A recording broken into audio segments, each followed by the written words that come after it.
From JBS Studios in Greater New York, this is the JBS News Update with Teisha Bader.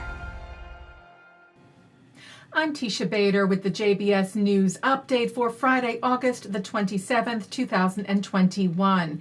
Israeli Prime Minister Naftali Bennett and U.S. President Joe Biden met this morning at the White House.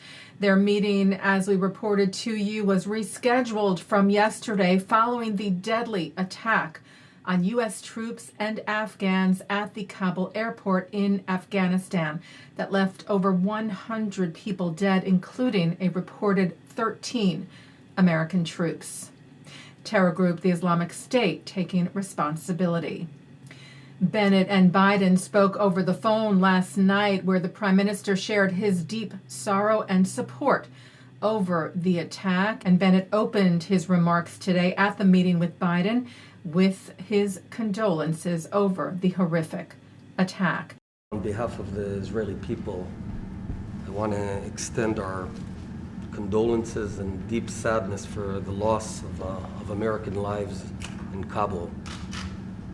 The American service members lost their lives while on a mission to save other people's lives, and that's the very definition of courage and sacrifice. Bennett also thanked the president for his support of Israel. You've always stood up for us, especially during tough times. We trust in your support, Mr. President, and Israel knows that we have no better or more reliable ally in the world than the United States of America. Bennett also spoke of the many challenges facing Israel in the region. We cannot lose sight for even one moment that we're in the toughest neighborhood in the world, noting the various terror groups threatening Israel on its borders. And that's why Israel always has to be overwhelmingly stronger than any of our enemies, and indeed of all our enemies combined. And that's why I want to thank you, Mr. President, for helping yet again to fortify Israel's strategic advantage.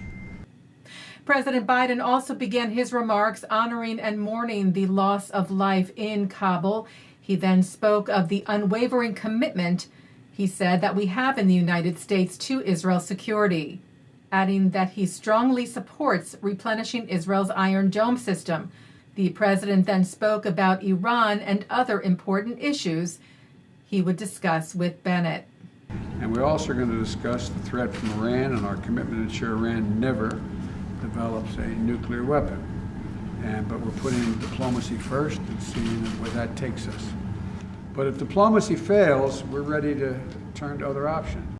We also are going to discuss ways to advance peace and security and prosperity for Israelis and Palestinians. And the U.S. will always be there for Israel. It's an unshakable partnership between our two nations. So welcome. Bulgaria is the latest country to say it will not attend the UN commemorations of the Durban conference next month, the 2001 UN gathering against racism that became a forum for anti-Semitism. The country's foreign ministry tweeted yesterday Bulgaria will not participate in the UNGA high-level meeting on the Durban Declaration and Plan of Action. Given the history of the process, there's a risk that the forum could be misused for anti-Semitic propaganda. We stay committed to fighting racism in all its forms and manifestations. Bulgaria joins 11 other countries that have made the same commitment to not attend the anniversary coming up at the UN. They include Israel, the US, Canada, Australia, Germany, the UK, Hungary, Austria, the Netherlands, the Czech Republic, and France. By the way, here on JBS, we have special programming beginning Monday that takes a close and hard look at the 2001 conference and at anti-Semitism today. Durban Revisited. Israeli Paralympic swimmer Mark Maliar won a gold medal today at the Paralympic Games in Tokyo. The 21-year-old, who was born with cerebral palsy, won the men's 200-meter individual medley final in the SM7 category after finishing with a time of 2:29.01, breaking a world record. This is Israel's second gold medal at the Paralympic Games. The first was won on Wednesday, as we reported to you, by Arab-Israeli Paralympic swimmer Iyad Shalabi. Prime Minister Bennett saluted Maliar and Shalabi. He wrote, "Our world champions. On behalf of the entire state of Israel, I congratulate you on a tremendous achievement and 2 gold medals and on breaking a world record." Directing that to Maliar, calling the Paralympic team the most exciting and inspiring team in the world.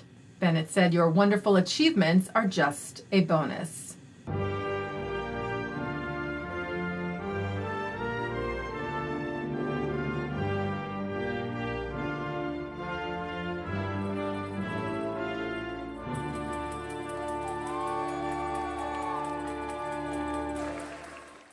Taking a look now at our programming for tonight on JBS for Friday, August the 27th. Live Shabbat services are coming up at 6 o'clock from New York City's Central Synagogue, followed by Shabbat services from the Hampton Synagogue. At 8:30, we bring you performances from Cantor Joseph Malovany. At 9, it's the film Withdrawal From Gaza, an intimate look back at the difficult weeks both before and during Israel's disengagement from Gaza and the settlers and soldiers whose lives were forever impacted by the events surrounding the evacuation.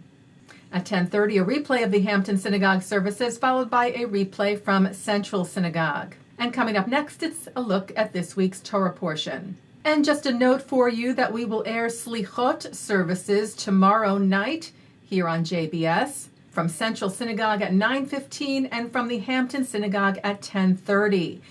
And that's the JBS News Update for Friday, August the 27th, 2021. I'm Teisha Bader. Stay healthy, stay well, and Shabbat Shalom.